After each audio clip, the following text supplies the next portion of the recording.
My name is Aimley. I'm 25, and I once believed that love could wait, that if it was real, it would. But life has a quiet way of proving us wrong. When I stepped off the train, everything around me whispered of yesterday. The trees still leaned the same way in the wind. The path from the station to the old street hadn't changed. Even the scent in the air, warm, earthy, and a little bit nostalgic, wrapped around me like a blanket I'd once known. It felt like home, familiar, safe, but then I reached the door. It was the same one I had walked through 100 times before. I used to run in laughing, barefoot in the summer, or curled up on the couch watching the rain slide down the windows. It had been a place where time paused, where everything felt possible. I stood there for a moment longer than I should have, letting my fingers trail across the wooden frame. Then I knocked. When the door opened, I saw it. Not right away, but just beneath the surface. The shift. The kind you don't notice until the silence stretches too long, or the smile doesn't quite reach the eyes. I stepped inside and looked around. The walls were the same, but the air felt different. Colder, the furniture hadn't moved, but it all sat in stillness, like someone had packed away the life once lived here and replaced it with quiet routine. I set my bag down in the hallway and forced a smile, telling myself I was just tired from the trip, that I was imagining it. But as the hours passed, I couldn't ignore it anymore. Something sacred had been undone. The couch I used to fall asleep on during late night conversations was there, but no blanket draped across the back. No mug waiting in the kitchen. No music humming softly from the speaker we used to argue over. The little details, the soul of the place, were gone. I walked through each room slowly, letting the silence speak. It did, loudly. The pictures on the wall still hung where we left them, but now they felt like museum pieces, frozen smiles from another life. I paused at one photo, the corners of the frame chipped just slightly. I remembered the day it was taken. I remembered the way I laughed so hard my eyes watered. I remembered the feeling of being seen, completely seen, and still loved. But the eyes I once knew so well didn't meet mine the same way anymore. They were guarded, distant. I searched them for warmth, for that flicker of light that used to dance when I walked into the room. It wasn't there. I didn't ask questions right away. I just tried to settle back in. I unpacked slowly, folding each piece of clothing like I was buying time. I cooked dinner like I used to, trying to find rhythm in old habits, but the laughter didn't come back. The comfort didn't return. I could still hear the echo of what we once had, but that's all it was. An echo. Nights were the hardest. I'd lie awake, listening to the silence stretch between us. The kind of silence that used to be filled with whispered jokes, stolen kisses, or just the steady comfort of breath beside mine. Now it was empty, still, like a song stuck on pause. I kept telling myself it would take time, that maybe things just needed to warm up again. But deep down I knew, some things once changed don't go back. Some people stop waiting, even if they once said forever. I wasn't angry. I wasn't even surprised. I had left. I had followed dreams, chased answers, tried to grow in ways I thought I needed to. But I never expected to return to a place where I no longer belonged. It still looked like home. The street still lit up softly in the evenings. The neighbors still waved. The wind still carried that same scent. But home is more than a place. It's a feeling, and no matter how much I wanted to, I couldn't feel it anymore. I had come back, but everything inside had shifted. The walls still held pieces of us. Everywhere I looked, something reached out from the past. A photograph slightly crooked from where it had once been knocked down in a burst of laughter. A scratch on the floor from that time we tried to move the old bookshelf ourselves. a faint stain on the corner of the rug from spilled wine. During a rainy night, we decided to dance. Those things hadn't changed. They stayed like quiet witnesses, untouched, waiting. But the warmth that once filled the spaces between them, that was gone. It wasn't just the chill in the air, though it seemed colder than it used to be. It wasn't just the way the windows let in a gray kind of light, even on days when the sun was out. It was something deeper, something I couldn't touch. Like the house had forgotten how to breathe, I sat on the edge of the old armchair and looked around. The silence was thick, not heavy in a dramatic way, but empty, like something had been taken out and never replaced. I used to sit in this chair while reading out loud, voice half, cracked with laughter, only to be interrupted with playful teasing or sudden kisses. Now I sat still, my hands folded in my lap, like I was waiting for something that no longer lived here. I traced the edge of the table with my fingertips. Dust had gathered in places it never used to, and I noticed things were just slightly out of place, not in a messy way, but in a disconnected one. Like someone had moved through the room half awake, placing things where they didn't belong, too tired or too distracted to notice. I remembered how we used to cook together here. The kitchen was always alive, noisy, clumsy, full of music and the occasional burnt toast. Now even the scent was different, sterile. I opened a cabinet out of habit and found it organized in a way I didn't recognize. The coffee mugs were lined up neatly, all facing the same way. Mine used to be the chipped one, second from the left. It wasn't there. I closed the cabinet slowly and leaned against the counter, staring at the floor. The tiles hadn't changed, but the feeling under my feet had. I used to stand here and feel arms wrap around my waist from behind. I used to lean back into them, safe, full. Now I just felt alone, not because no one was around, but because the closeness, the care had vanished. Even the bedroom carried a strange distance. The bed was made too perfectly, the kind of perfection that doesn't hold comfort, just formality. I sat on the edge and looked at the bookshelf.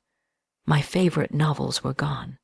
A few new ones had taken their place, ones I didn't recognize, ones I hadn't picked out. It felt like walking into a version of my life that had kept moving while I'd stood still. I tried not to cry, not yet. I wasn't ready to let the tears come, not while everything around me was so painfully familiar and yet so far away. I kept thinking, maybe if I just wait a little longer, maybe if I try a little harder, it'll all come rushing back. The warmth, the ease, the laughter, the quiet glances across the room that said more than words ever could. But nothing came. I laid down and looked up at the ceiling. The same cracks were still there. I used to stare at them while we talked in the dark, making up stories, whispering dreams. But now they just looked like cracks. Even the air felt different. It didn't carry that same scent of comfort, of belonging. It was just air.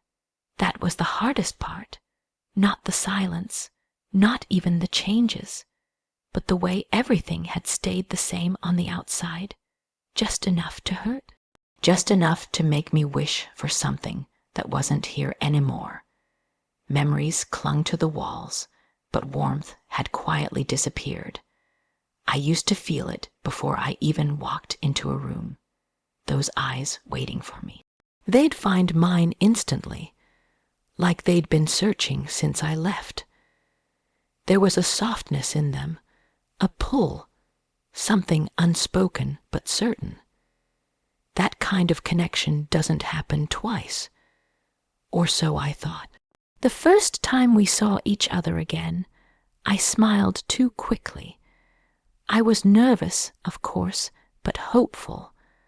I thought maybe it would all fall into place the way it used to, that our eyes would meet and everything I feared would melt. But they didn't, not really. The gaze I once knew so well passed over me like a stranger's. Polite, distant, cautious. I told myself it was the shock. Maybe too much time had passed. Maybe he needed a moment. But moments came and went, and still, those eyes never reached for mine the way they used to. They looked through me, beside me, past me, but not into me. I watched from the corner of the room, pretending not to. I watched how they moved, how they flickered toward other things, toward the floor, the window, the quiet hum of a phone screen. I tried to meet them, tried to catch that spark, but there was no spark left. Just stillness, just a stare that no longer recognized me as the one it once waited for. It's strange how quickly distance grows in silence. It starts so small. One word less at breakfast, 1 second longer before replying, one glance that should have been held but wasn't. And suddenly, you're looking at someone who used to see you entirely, and now barely sees you at all.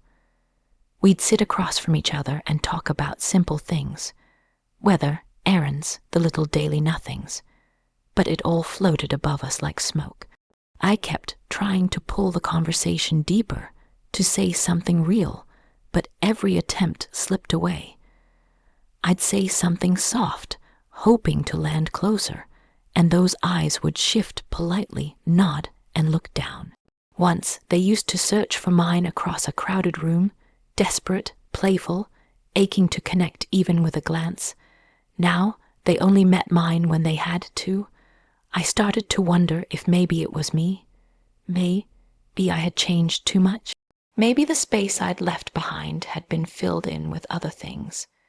Maybe I had become unfamiliar in the very place I thought would remember me. There was one night, late, when we sat in silence for too long. I couldn't take it anymore. I turned, searching for even the smallest sign, just one flicker of recognition, one trace of the way it used to feel, but the eyes I met weren't searching for me. They were guarded, distracted, heavy with something I didn't understand. I forced a smile and looked away, pretending I hadn't noticed, pretending it didn't tear something open inside of me, but it did, because I realized then those eyes had stopped looking for me a long time ago. I started noticing the difference in the smallest moments, how they didn't light up when I laughed, how they didn't follow me out of a room, how they didn't soften when I spoke from the heart. I wanted to believe they were tired. I wanted to believe it was just a hard day or a hard week, but I knew better. I felt it every time I reached out and didn't feel anything reaching back. It's not that they looked at someone else. That would have been easier. It's that they stopped looking at all. Like the need to see me had slowly disappeared, and now there was only habit.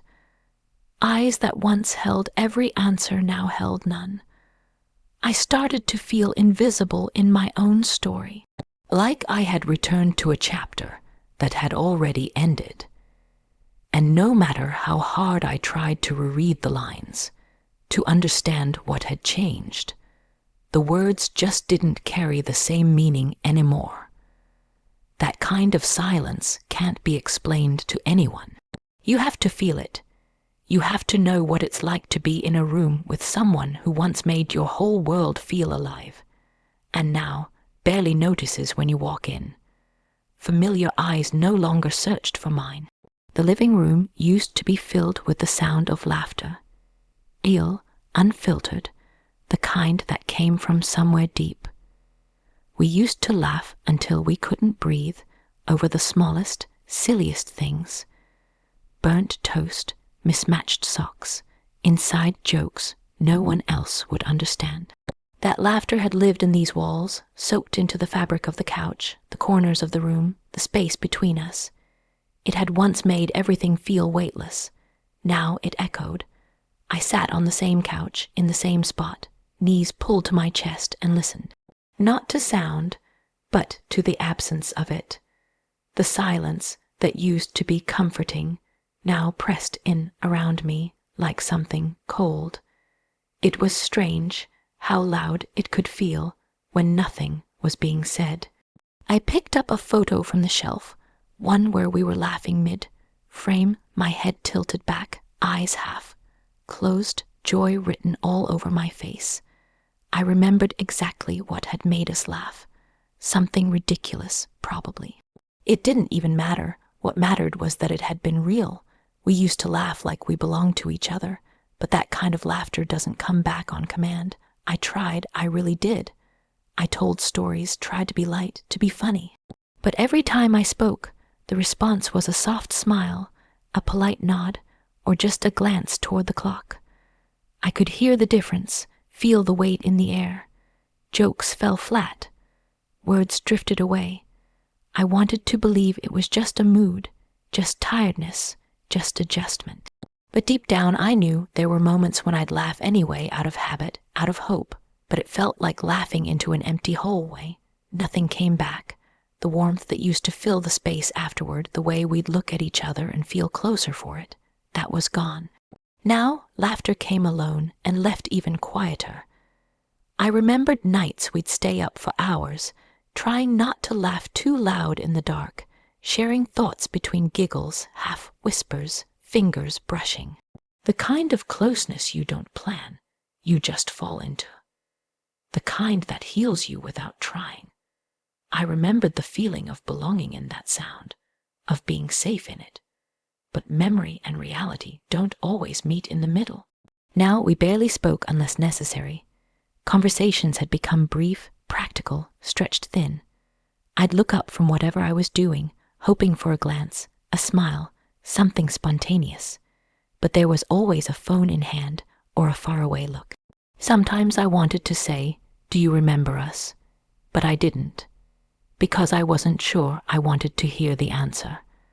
I noticed the silence most in the small things, like meals that used to be filled with laughter and stories now eaten in quiet. Like getting ready in the morning without playful teasing or shared glances. Like walking past each other without any real connection. The silence had replaced something beautiful, and I couldn't pretend I didn't feel the loss. I tried to laugh more, tried to remind the room of what it used to hold.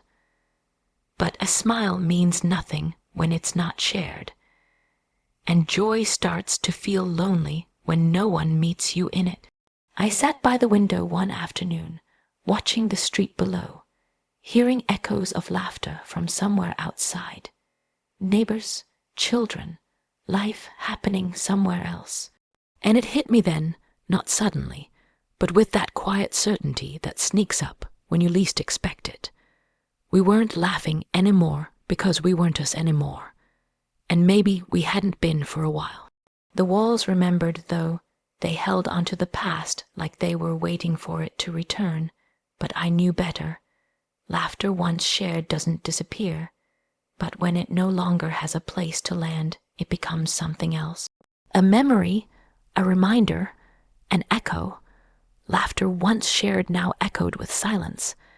There was a time when love waited quietly, gently, without needing to be reminded. It stood in the doorway, arms open, patient eyes searching, willing to give more than it asked for. It didn't rush, it didn't doubt. It simply stayed, believing that the heart it was holding out for would find its way back. I believed that, too, that no matter how far I went or how long it took, I'd return and find it just the way I left it. Still there, still steady, still reaching. But when I came back, something had shifted. It wasn't in the obvious ways. No dramatic changes, no arguments, no broken words scattered across the floor. It was in the spaces, in the way the air no longer pulled me in, but kept me at arm's length. In the way I sat beside him and still felt like I was in another room entirely. The distance was quiet, but it was there. It stretched between us in conversations that never went deeper than surface level, in pauses that used to feel comfortable, but now felt strained, We could sit on the same couch and not touch for hours. Not because we didn't want to, but because neither of us knew how anymore. Somewhere in the waiting, the reaching had stopped. I could feel the outlines of what we once had, like faded marks where pictures used to hang. Love had once filled this space, completely. It used to live in the way he held my hand without needing a reason, the way he'd say my name when I wasn't looking, like just the sound of it mattered. That love had been soft and strong and full of hope. Now it had gone quiet. I kept looking for it, in gestures, in old habits, in the way he stirred his coffee or left the door open for me. But those small signs no longer meant the same. They'd become routine, not affection. I smiled anyway. I tried to fill the silence, to reach across the stillness. I tried to close the space with kindness, with presence, with the memory of how we used to be. But the distance didn't move. It just stood still, not angry, not resentful, just still. That was the hardest part. It would have been easier if there had been yelling, something sharp, something loud, but there wasn't, just the absence of reaching, the absence of waiting, and I realized love had waited once for me, through time, through change, through absence, but something happens when love waits too long. It grows quiet, then tired, then still. He didn't pull away, he just stopped leaning in. I watched it happen slowly, the way he no longer looked for me when he walked into a room, the way he didn't notice when I lingered longer, hoping for conversation, the way our moments together felt like habits we didn't know how to break. I think he cared, I do, but caring isn't always enough. Not when love has gone quiet and distance has settled in like a second skin. I remember lying in bed, staring at the ceiling, hearing his breathing steady beside me, and feeling miles away. I remember wanting to reach for his hand, but keeping mine under the blanket, afraid he wouldn't reach back. That moment stayed with me more than any goodbye ever could. It was then I knew what once waited with hope had now made peace with silence. Love wasn't angry, it wasn't bitter, it had just stopped moving. I still stayed for a while, hoping something might change, hoping warmth might return in a word, a look, a laugh, but it didn't, and the longer I waited, the more I felt the truth settle inside me. Love had once waited with open arms. Now only distance stood still. I came back holding on to hope like it was the last piece of something precious. I had carried it with me across time, through questions, through long nights filled with memories I couldn't quiet. I held it close, careful not to let the world dull its edges. In my heart, I believed there would still be space for me, that somehow, despite the time, despite the distance, the part of him that once held me would still be open waiting. The moment I stepped back into that familiar space, I could feel everything and nothing all at once. The walls still looked the same. The way the light fell across the floor, the way the scent of the place tugged at my memory, it all whispered, "You've been here before." And I had. This had been home once, not because of the furniture or the way the curtains moved in the wind, but because of who we were together inside it. But as I stood there, holding the quiet between us, I could already sense something was different. He smiled, yes. He asked how I was, yes. But it was the kind of smile that doesn't reach the eyes, and a kind of question that doesn't invite a real answer. I answered anyway, hoping the sound of my voice might stir something. But his gaze only flickered for a moment before drifting elsewhere, like a window already closed. I wanted to believe it was nerves or surprise, or something he just needed a moment to process. I told myself maybe the old warmth was tucked somewhere deeper, and I just had to be patient, let it surface. But with each word we exchanged, each moment that passed, I began to feel that familiar space growing unfamiliar in ways I hadn't prepared for. He wasn't unkind. He didn't push me away, but there was a carefulness in him now, a restraint I didn't recognize. Like his heart had closed its doors and was only letting me in through the hallway. I smiled more than I meant to. I laughed a little too quickly. I tried to bridge the gap with all the softness I still carried for him, but it didn't land. His eyes didn't light up the way they used to. They didn't hold the questions or the answers that once lived so easily between us. I searched for signs that I was still someone who mattered here, someone whose return might have meant something. But all I found were polite words and half-hearted memories, no open arms, no deep pause that whispered, "I missed you." There was a moment, late in the evening, when I sat across from him at the table. The silence between us stretched, and I looked at him, really looked, hoping he'd meet my gaze and let me in again. But he looked past me, into the space behind, as if he was waiting for something else, someone else. I realized then I was no longer part of the picture he'd been painting in my absence.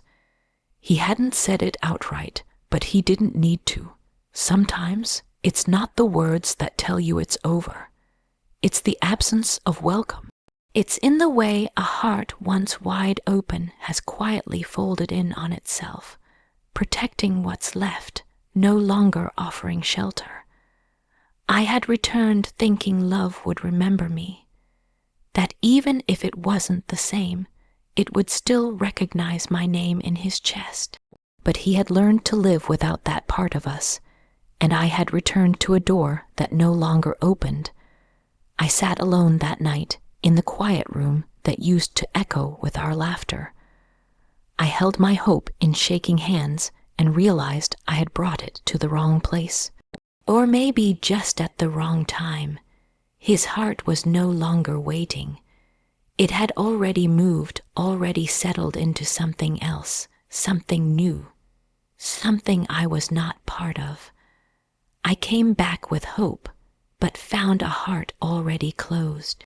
I didn't think this would be how it ends, not with a fight or a final word, just quiet, just me, standing here with everything I never said.